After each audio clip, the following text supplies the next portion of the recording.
Shalom, shalom. Encore une fois, bienvenue à Beth Ariel, les amis de Beth Ariel qui nous écoutent aussi en ligne.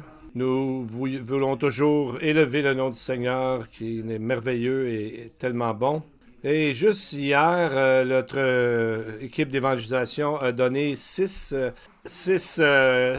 Ils continuent toujours, ils n'arrêtent jamais. Et on sait que maintenant, il y a 2 groupes et qui vont jusqu'à 4 fois par semaine maintenant rencontrer des gens pour leur parler du Seigneur Jésus, du salut et donner des Écritures. Un trait en particulier de notre Dieu, c'est bien sûr sa générosité, non seulement parce qu'il prend soin de ses brebis, des croyants, mais aussi parce qu'il a donné des signes d'avertissement à tous les hommes. Vous savez, avant qu'il détruise Sodome, il a parlé à Abraham. Il a dit à Abraham, « Cacherai-je à Abraham ce que je vais faire? » Genèse 18, verset 17. Donc, cette promesse, c'est d'alerter et d'avertir en avance.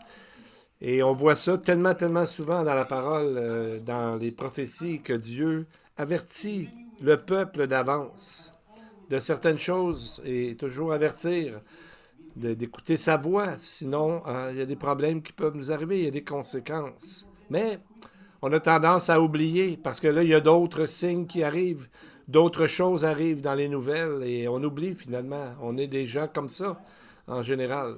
Par exemple, il ne faut pas oublier que les glaciers sont en train de fondre et on voit à des endroits qu'il y a des îles qui disparaissent tellement que l'eau monte. Les changements climatiques n'arrêtent pas leur course par en avant, n'arrêtent pas alors, même s'il y a des choses qui arrivent comme Hamas qui attaque Israël ou la guerre de Gog et Magog qui devient de plus en plus proche des nations qui vont attaquer. Et même malgré que l'antisémitisme continue, avec l'Iran et la Turquie qui se rangent du côté de plusieurs autres pays pour vouloir diminuer Israël et même détester Israël de plus en plus, mais les changements climatiques continuent malgré tout ça et on a tendance à l'oublier. Sauf quand il y a des grandes tempêtes ou quoi, là on s'en rappelle, mais en général, on en oublie. Mais les plus grands avertissements que Dieu a donnés, c'est au moment que Jésus est mort sur la croix. Lorsque le Messie est mort sur la croix, il y a eu beaucoup d'avertissements dans le ciel, sur la terre et même sous la terre pour réveiller les gens et montrer qu'est-ce qui est en train de se passer est tellement important. Et c'est pas seulement dans la Bible qu'on a des faits qui ont été rapportés. On l'a aussi dans l'histoire séculière, dans l'histoire des Romains. On a des historiens comme Tacite et un historien juif qu'on appelle Flavius Joseph qui ont enregistré pas moins de 7 signes différents. Autant les écritures religieuses des Juifs, comme le Talmud babylonien et le Talmud de Jérusalem, et dans des livres qu'on appelle la Midrash Rabbah, qu'on appelle aussi le Pesiktas. Donc, les Juifs, en général, le judaïsme ne promouvoit ou n'annonce rien au sujet de Jésus, mais dans leurs écrits, on voit qu'ils sont allés très loin et ils ont reconnu 9 choses extraordinaires qui sont arrivées alors que Jésus donnait sa vie sur la croix. Aujourd'hui, les signaux sont encore là, que les gens soient religieux, qu'ils soient athées ou qu'ils ne croient pas qu'il n'y a pas une connaissance qui peut nous parler de Dieu. Mais il y en a tellement de sources différentes qui interpellent et parlent aux gens de toutes sortes d'où qu'ils soient dans leur vie. Et on voit que de plus en plus que ça avance, il y a un signe qui est jamais peut être répété. Qu'est-ce que c'est? C'est la résurrection de Jésus. Et c'est notre prière que nous soyons bénis alors que nous considérons ces avertissements, ces appels à croire, comme un avertissement d'un père qui avertit ses enfants avant que la punition ou le jugement tombe. Alors, on va prier en ouvrant les Écritures pour remercier notre Dieu.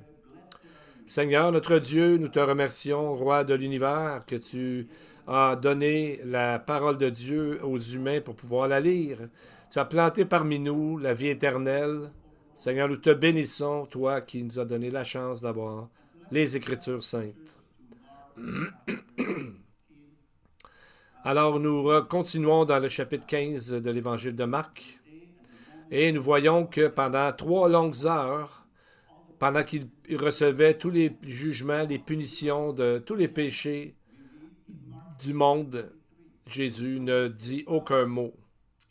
Et on voit que ça s'est passé, Marc 15, 33, la 6e heure étant venue, il y eut des ténèbres sur toute la terre jusqu'à la 9e heure. Alors ça, c'est le premier avertissement, le premier signe. Les ténèbres sur tout le pays pour 3 longues heures. Et pendant ces 3 heures-là, il n'a rien dit. Mais à la 6e heure, il a expiré son dernier souffle. Il y a un évangile qui dit à haute voix, alors qu'habituellement les gens sont à moitié morts lorsqu'ils passent plusieurs heures sur la croix. Donc c'est un signe en soi. Et le deuxième signe est au verset 38. Ça a dû affecter beaucoup de gens. Le texte dit, « Le voile du temple se déchira en deux, depuis le haut jusqu'en bas. » Ça, c'était le voile qui séparait le lieu saint du lieu très saint. Le lieu très saint, il y avait seulement une fois par année où le souverain sacrificateur y allait. C'était le jour du pardon. Donc, ce rideau que l'on voit ici, ce voile qu'on voit sur l'image, il a ouvert du haut en bas et non pas du bas en haut. Alors que les chefs religieux étaient en train de le condamner à l'extérieur. Le voile s'est déchiré. Imaginez-vous, le voile, c'est à peu près 81 pieds de haut, ou 25 mètres. Et c'est à peu près à hauteur, vous savez, d'un immeuble de 8 étages. C'est très haut. Et ça avait à peu près 4 pouces ou 10 cm d'épais. Imaginez-vous le son que ça a dû faire quand le Seigneur l'a déchiré de haut en bas. Et les gens les sacrificateurs qui s'occupaient du pain étaient juste en face de ce rideau qui se déchire. Et probablement que ça les a tellement affectés, ils s'en ont rappelé. Et on voit dans Acte 6 qu'il y a une grande foule de sacrificateurs qui sont venus à la fois. Acte 6, verset 7. Alors, le voile qui se déchire, c'est un message théologique très, très fort. Et une fois par année, comme on a dit, seulement à la Yom Kippour, le jour du pardon, qu'un souverain sacrificateur entrait là. Mais là, on voit que Dieu ouvrait la voie non seulement aux Juifs, mais aussi aux non-Juifs, de pouvoir être entendus par Dieu et être participants. Et nous lisons par le mot déchiré ici est important. Marc l'utilise dans son évangile. Marc 1,10, c'est lors du baptême de Jésus. Au moment où il sort de l'eau, il voit les cieux s'ouvrir et l'Esprit descendre sur lui comme une colombe. Et alors Dieu parle et dit, fit entendre des cieux ces paroles, « Tu es mon Fils bien-aimé, en toi j'ai mis toute mon affection. » Alors on voit que c'est à ce moment-là que quand Jésus, vous voyez-vous, le ciel s'est déchiré, la colombe est venue. De même façon, quand il est mort, le voile s'est déchiré. Donc ça ouvrait la voie à tout le monde. C'est pour ça que Jésus a dit, « Je suis le chemin ou la voie, la vérité et la vie. » Alors on voit que c'est à ce moment-là que le chemin de la vie éternelle pour quiconque accepte Jésus comme sauveur personnel. Hébreux 10, 20 nous dit qu'est-ce qui est arrivé de façon claire. Il dit, la route nouvelle et vivante qu'il a inaugurée pour nous au travers du voile, c'est-à-dire de sa chair. Donc on voit, c'est comme ça qui ouvre la voie nouvelle et vivante. Et dans ce sens-là, comme on a dit, qu'il vient le chemin, la vérité et la vie. Et en plus, Jésus a ajouté, « Personne ne vient au Père que par moi. » Donc, il y a une grande application dans le voile qui se déchire. Ensuite, le 3e jusqu'au 6e signe, qu'au 6e sont très puissants, très forts. Et en fait, c'est une des choses les plus surprenantes qu'on voit dans les évangiles. Au verset 21, pardon, au chapitre 27, chapitre 27, verset 51, la terre trembla, les rochers se fendirent, les sépulcres s'ouvrirent. Et on voit ensuite, verset 53, étant sortis des sépulcres après la résurrection de Jésus, ils entrèrent dans la ville sainte et apparurent à un grand nombre de personnes. Toutes ces choses sont arrivées en dedans de quelques heures. Donc finalement, pendant la Pâque, c'était une des fêtes que tous les Juifs étaient convoqués à Jérusalem pour la fête. Alors il y avait énormément de monde. Et en plus, comme on disait, qu'il fallait qu'ils trouvent tout le levain qu'il y avait dans la maison pour le sortir. Il faisait noir, il y avait des ténèbres, comme on a vu la semaine dernière. Et ensuite, vers 3 heures plus tard, alors que le soleil commençait à ressortir à nouveau, bien, il y a eu un immense tremblement de terre et les rochers se sont fendus. On voit que Jésus est en train de prendre tout sur lui-même, tout le péché du monde. Alors, toutes ces choses sont arrivées pour avertir les gens de ce qui est en train de se passer, qui est quelque chose de majeur. Et quand est-ce que c'est arrivé exactement? Ces tombes sont restées ouvertes tout le long du sabbat, de la 14e, le 14e jour jusqu'au 16e jour de Nissan. C'est très significatif quand on considère que les chefs religieux, ils voulaient que le corps de Jésus soit enlevé de la croix, parce qu'ils ne voulaient pas désacraliser le sabbat. C'est ce qu'on voit dans Jean 19, verset 31. Mais qu'est-ce qui est arrivé avec ces gens qui sont sortis des sépulcres? Matthieu 27, 53 nous dit « Ils entrèrent dans la ville sainte, imaginez, et apparurent à un grand nombre de personnes. » C'est ce que la Bible dit. N'est-ce pas extraordinaire? Combien il y en avait exactement? On ne sait pas. C'était qui? Combien de temps qu'ils ont resté là? On ne le sait pas. La Bible n'en parle pas clairement, directement. On ne le sait pas, mais c'est certain qu'on peut dire qu'ils ont eu un immense impact au moment qu'ils se promenaient dans la ville, et etc. Ils ont apparu à des gens, imaginez-vous. Et c'est important qu'à ce moment-là, ceux qui sont ressuscités, la Bible dit que c'était des gens qui étaient des croyants. C'est ce que un des évangiles nous dit. Donc, c'est une période dans l'histoire où Dieu s'est servi des croyants pour produire des grands signes d'émerveillement, des miracles alentour. Donc, on voit qu'ils ont servi d'exemple de gens qui pouvaient ressusciter par la foi en Jésus. C'est ce que nous croyons, qu'un jour nous allons ressusciter, nous allons être avec Jésus. Je ne suis pas en train de dire que les chrétiens vont faire toujours des miracles à gauche et à droite. Mais encore plus que ça, c'est qu'ils vont être utilisés, même dans la vie de tous les jours, comme des gens de foi, pour montrer leur amour et d'aider les gens alentour.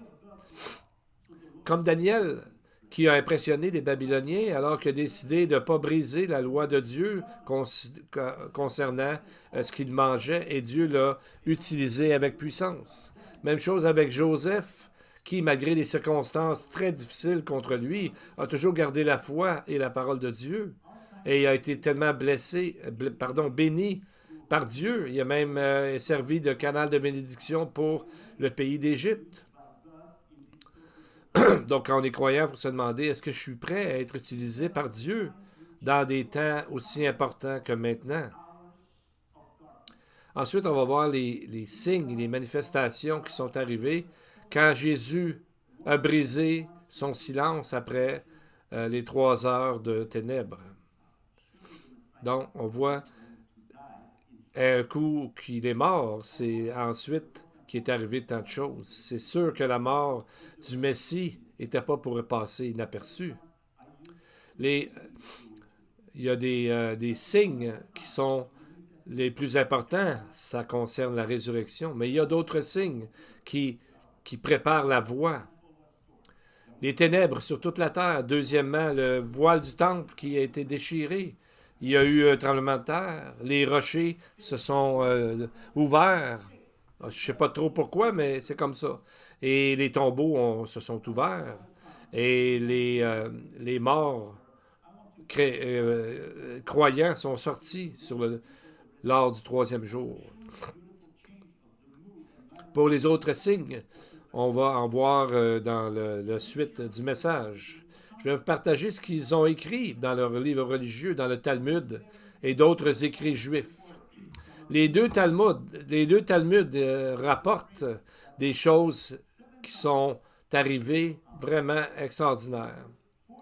7 choses qui sont arrivées et toujours ils disent ça et ça et ça est arrivé 40 ans avant la destruction du temple. On sait que le temple a été détruit par les Romains en l'an 70 de notre ère. Donc, qu'est-ce qui est arrivé 40 ans avant? C'est à peu près exactement le moment où Jésus a été tué, dans l'année 30 environ, là, dans ces coins-là. Et on va avoir 7 signes. Dans le livre de Yoma, ils disent « Nos rabbins enseignent ceci. Durant les dernières 40 années avant la destruction du temple, le lot, qui servait à désigner ce que Dieu voulait, le lot pour le Seigneur ne tomba pas dans la bonne main, ni la courroie ne devint rouge, ni la lumière à l'ouest dans le temple ne brilla, et les portes du Hékal, ce qui est le temple, se sont ouvertes par elles-mêmes. Commençons par le premier, c'est la menorah ou le chandelier dans le lieu très saint, a été arrêté par lui-même. Il s'est soufflé, les bougies ont été enlevées. Ils appellent ça les lumières de l'ouest parce qu'ils étaient à l'ouest dans le lieu saint. La lumière du chandelier était de grande signification pour eux parce qu'il nous est dit dans le Talmud qu'il représentait la présence de Dieu. C'était un témoignage que la divine providence ou la divine présence repose sur Israël. Et juste comme Jésus expirait son dernier souffle, on dirait qu'il a soufflé sur les chandelles. Ça s'est terminé. Donc la divine présence est partie d'Israël. C'est ça l'image.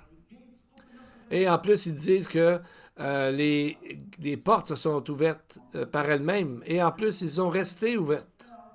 Le 4e signe. Et ils ne pouvaient pas le fermer apparemment après. Et vous savez, pour ces portes, ça prenait 20 hommes pour le manipuler. Imaginez-vous, ça devait faire un bruit très, très fort. Et on voit qu'on dirait qu'ils ont resté ouvertes. Ensuite, le signe du ruban ou de la courroie. Ce qu'il faisait, il mettait un ruban alentour d'une patte de l'animal qui était sacrifié lors du Yom Kippour et qu'il les envoyait dans le désert. Et il changeait, il devenait blanc. Mais cette fois-là, il est resté rouge. Il disait qu'il était devenu blanc parce que Dieu avait pardonné leurs péchés. Mais cette fois-là, il est resté rouge. Ensuite, leurs textes disent que sur le jour du Yom Kippour, quand ils ont tiré le lot, habituellement, il tombait toujours du bon côté, selon la tradition rabbinique. Mais cette fois-là, ça n'a pas tombé pour montrer la faveur de Dieu. Donc, toutes ces choses sont dans leurs livres religieux. Il y a des textes qu'ils ne veulent pas lire dans la Bible, mais c'est dans leurs propres livres religieux. D'autres livres, comme le Tosefta, c'est une compilation des lois juives de cette période. Ils disent que chaque sabbat, les 12 pains de proposition dans le lieu saint étaient changés. Et c'est marqué que c'est après que c'est arrivé là, il était plus frais miraculeusement à chaque fois. Et à ce moment-là, ils ont dû commencer à les cuire pour pas qu'ils se dépérissent trop vite. Donc, on voit que ça faisait 1500 ans que ça se passait, que les pains étaient toujours frais, Mais à partir de ce moment-là, c'est arrêté. Et le sixième signe, c'est qu'ils sont aperçus que l'autel n'avait pas besoin de beaucoup de bois pour le feu. Mais quand Jésus est perdu, pas perdu, mais a donné sa vie, ils ont dit que le feu s'est arrêté durant la journée. Donc, c'est quelque chose qui n'y arrivait jamais. Et le dernier, qui est un des plus gros, c'est que après l'année 30 après Jésus-Christ, le nom de Dieu, la prononciation du nom de Dieu, Yud-He-Vavé, qu'on dit souvent aujourd'hui Jéhovah, mais on ne sait pas comment ça se prononce. Ce nom-là a été perdu parce que c'était seulement le souverain sacrificateur qui savait comment le dire, et ça s'est perdu. Mais l'apôtre Pierre nous dit dans Acte 4.12 que ce nom est très important. Il dit qu'il n'y a de salut en aucun autre, car il n'y a sous le ciel aucun autre nom qui ait été donné parmi les hommes par lequel nous devions être sauvés. Donc, il n'y a sous le ciel aucun autre nom. Donc, ça couvre tout le monde. Il n'y a pas d'autres religions qui sauvent. Il n'y a pas d'autres messies. Il n'y a pas d'autres témoignages que ce que Jésus a fait et qu'on voit dans la Bible et même dans d'autres livres. Donc, on voit les 9 signes dans les écrits rabbiniques. La lumière du chandelier s'est éteinte. Les portes du temple se sont ouvertes par elles-mêmes. La courroie ou le ruban rouge n'est pas devenu blanc. Le lot pour le Seigneur n'a pas sorti du bon côté. Les pains de proposition n'ont pas gardé leur fraîcheur. L'autel avait besoin d'encore plus de bois pour brûler parce qu'il était arrêté. Le Sanhédrin s'est transporté à un endroit où on était là pour vendre des choses. Et le Sanhédrin a perdu son droit d'exister un peu plus tard. Et la prononciation du nom de Dieu a été perdue.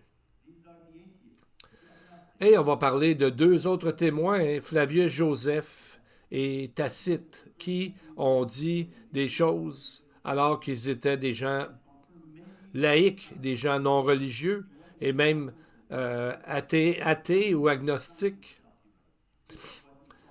Donc, Flavius Joseph a dit, ben, c'est parce que ça vient des témoins visuels qui ont vu ce qui est arrivé. Donc, c'était quand même tout un témoignage. Il y avait beaucoup de gens qui ont vu la même chose. Et ces signes couvrent la journée que Jésus est mort sur la croix. Et aussi, surtout les 10 années qui ont précédé la destruction du temple en 70 de notre ère. Premièrement, il confirme que le temple sont ouvertes par elles-mêmes et il ajoute que c'était la porte de l'Est. C'est vraiment important parce que dans toutes les portes, le sud, l'ouest, le nord, c'est la porte que Jésus est entré lors de l'entrée triomphale à Jérusalem. Et cette porte est directement en face du temple. Deuxièmement, il écrit que durant la Pâque, à la 9e heure, qui correspond à la fin de la période de ténèbres, il dit que tout à coup, la lumière brilla autour de l'autel et du lieu saint, et tout le monde l'a vu. Et ça l'a resté là pendant une demi-heure. Donc, un autre miracle qu'ils ont enregistré dans leur livre. Troisièmement, il a écrit que durant 1 an, probablement la même année qui a suivi la crucifixion et la résurrection, il y a eu, dans le ciel, il apparaissait une étoile qui avait de l'air d'une épée. Peut-être une comète, vous savez, la queue d'une comète, on ne le sait pas. Mais il y avait des choses étranges qui se passaient aussi dans le ciel, et en plus de tout ce que les gens ont pu voir. Et Tacite aussi, qui est né en 56 de notre ère, a rapporté au sujet des portes des temples, qui a dit que les portes se sont ouvertes abruptement, d'un seul coup, comme par surprise. Lui aussi a parlé de la lumière qu'il y avait dans le temple, le chandelier, et que les souverains sacrificateurs ont entendu des voix et aussi des visions de certaines armées qui étaient en train de combattre dans les cieux, vous savez. Donc, personne ne peut accuser les croyants en Jésus d'avoir imaginé ces choses, parce que non seulement ils sont confirmés dans les Écritures saintes, mais ils sont confirmés même dans l'histoire et même dans leurs propres livres religieux, alors qu'ils veulent pas que Jésus soit nulle part dans leurs écrits, mais eux-mêmes ont été obligés de décrire historiquement ce qui est arrivé.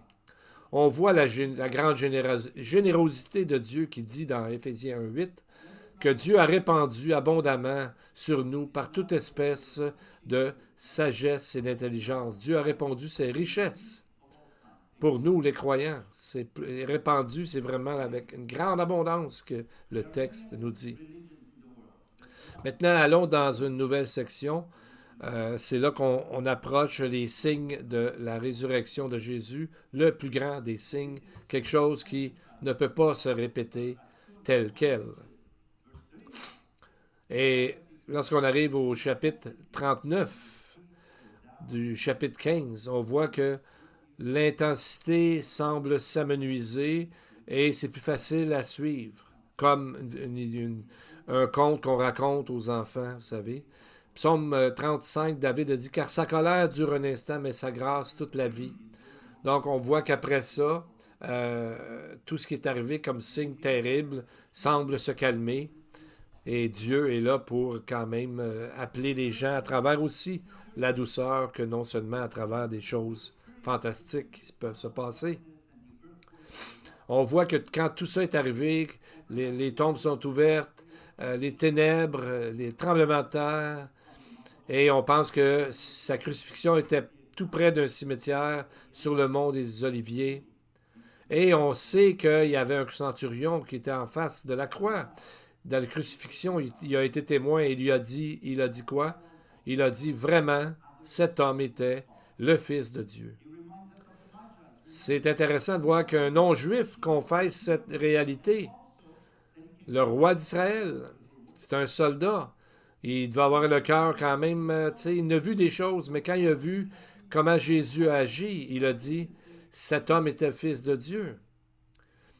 Et on voit que c'est un peu la même chose que pour les mages, c'était pas des juifs, mais les mages avaient compris et croyaient dans une prophétie qu'un prophète avait donnée. Et c'est pour ça qu'ils sont arrivés pour adorer Jésus à sa naissance.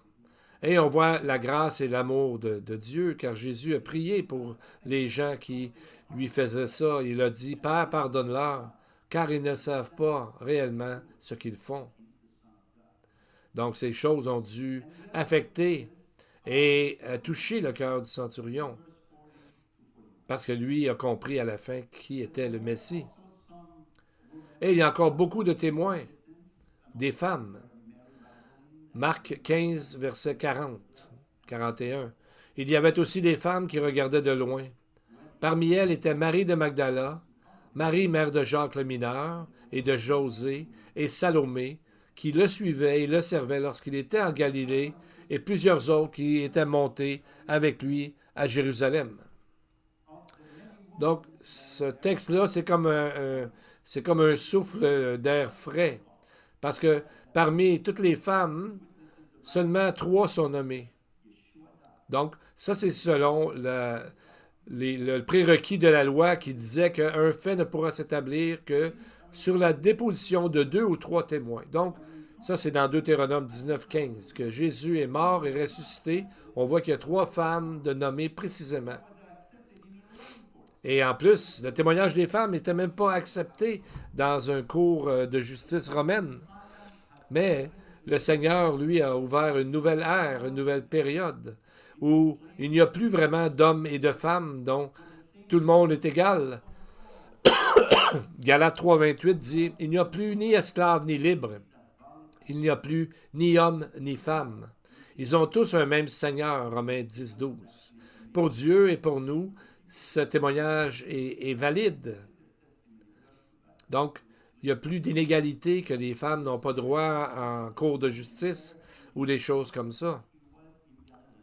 En plus, le texte nous dit que ces femmes-là le suivaient pendant qu'il se trouvait en Galilée. Donc, elles étaient là depuis le tout début de son ministère. Elles étaient là pour aider et faire des choses pour Jésus, pour l'accompagner. Et on voit que Dieu dit qu'il...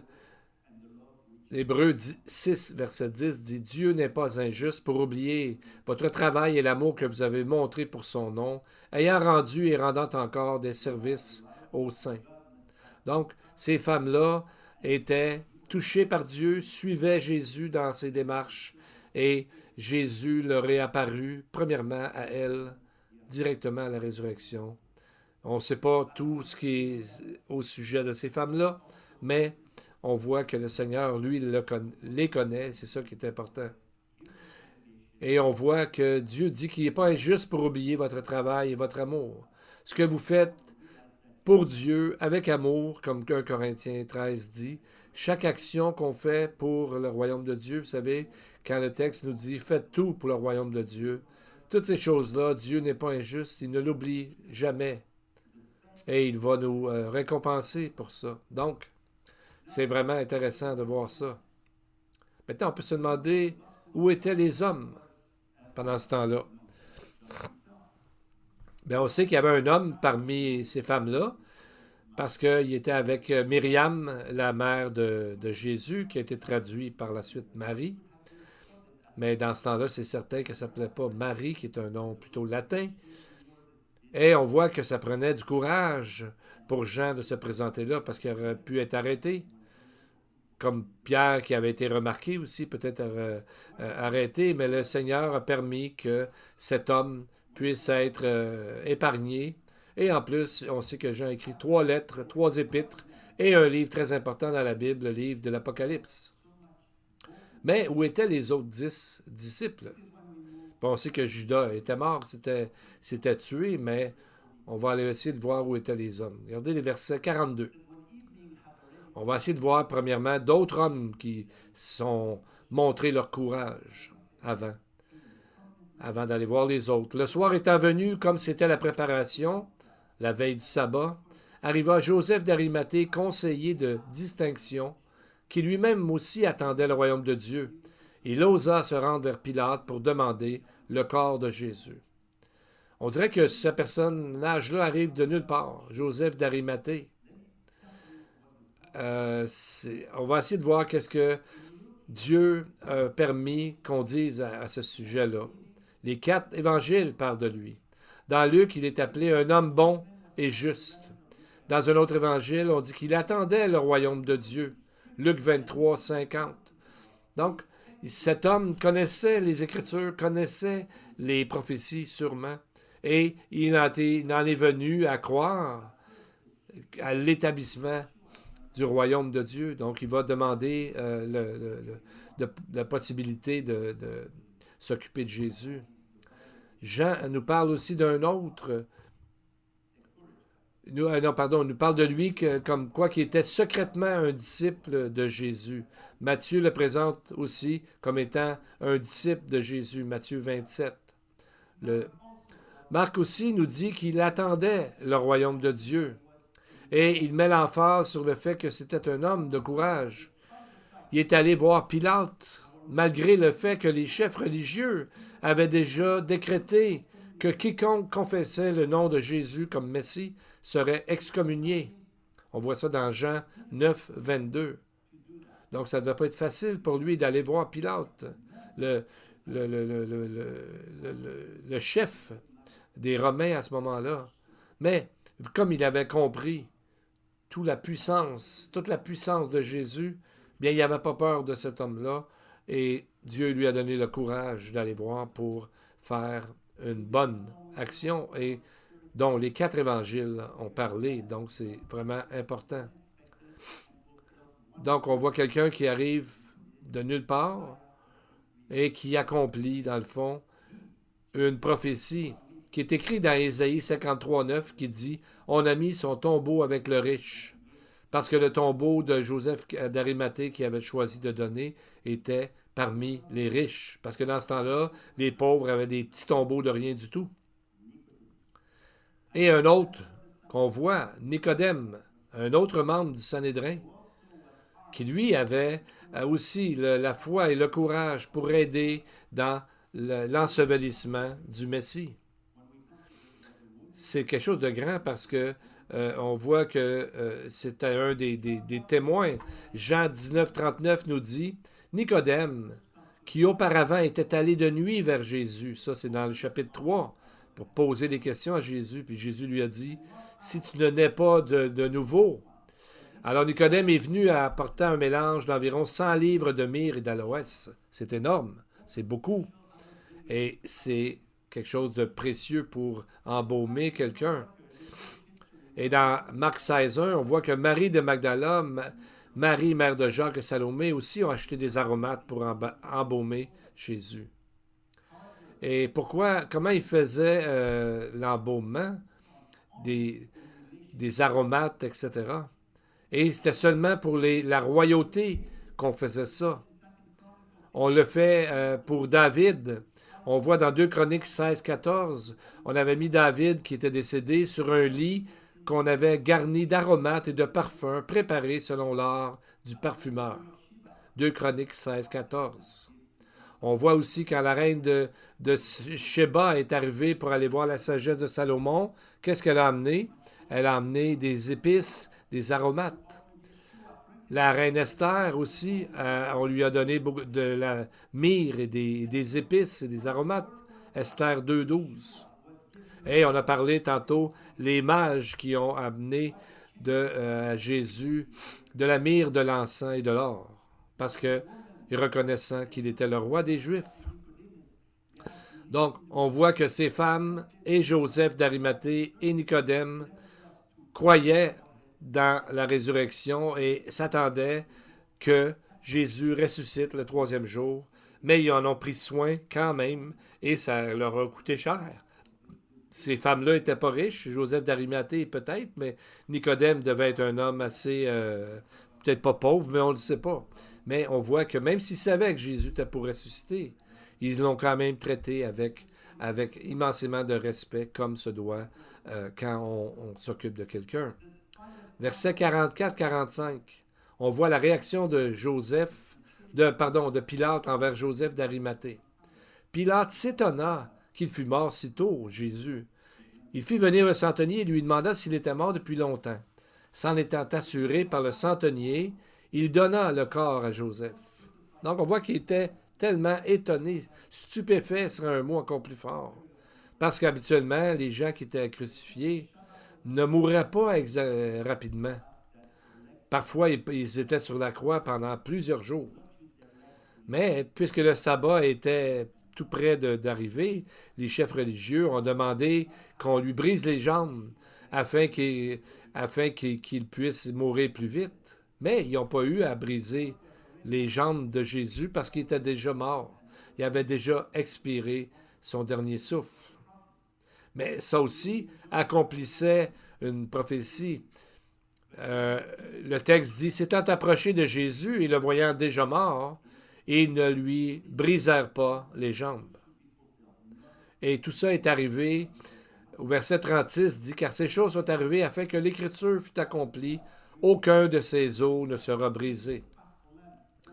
Ça fait référence à la première Pâque, Exode 12, pendant que l'Exode, juste avant que l'Exode des Israélites poursuivis par les Égyptiens, lorsqu'ils ont célébré la Pâque, Exode 12, 46 dit que la Pâque, on ne la mangera que dans la maison, vous n'emporterez pas de chair hors de la maison, et vous ne briserez aucun os.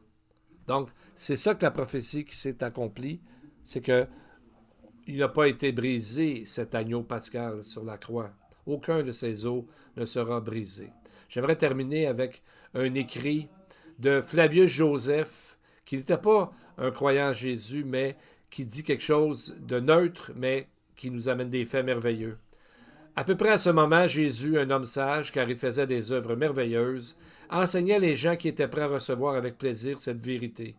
Il attira à lui non seulement beaucoup de Juifs, mais aussi beaucoup de non-Juifs. C'était le Messie. Et lorsque Pilate, sous l'influence des hommes de renom parmi nous, l'a condamné à la mort par la croix, ceux qui l'aimaient n'ont pas quitté Jérusalem, surtout qu'il leur est apparu vivant au bout de 3 jours, comme les prophètes l'avaient déclaré d'avance, et il arriva 10 000 choses semblables le concernant. Et la tribu des chrétiens, qui s'appelle selon son nom Christ, sont toujours présents même à ce jour. Donc, c'est un témoignage d'un homme qui, bien qu'il se disait pas croyant, a dit ces choses-là. Donc, ça a dû le toucher profondément de voir comment les gens ont réagi suite à la mort de Jésus. Donc, des gens comme Nicodème et d'autres gens, ont peut-être le centurion, peut-être qu'il est devenu lui aussi un croyant, et c'est ce que nous souhaitons. Alors, nous allons prier, et je vais prier une prière ancienne, et si vous voulez, dans votre cœur, courbons-nous et prions Dieu ensemble. You know, I will pray part of an ancient prayer, the Kaddish. We usually pray it at funerals, but it has nothing about funerals, but about the greatness of God. Let's bow our head.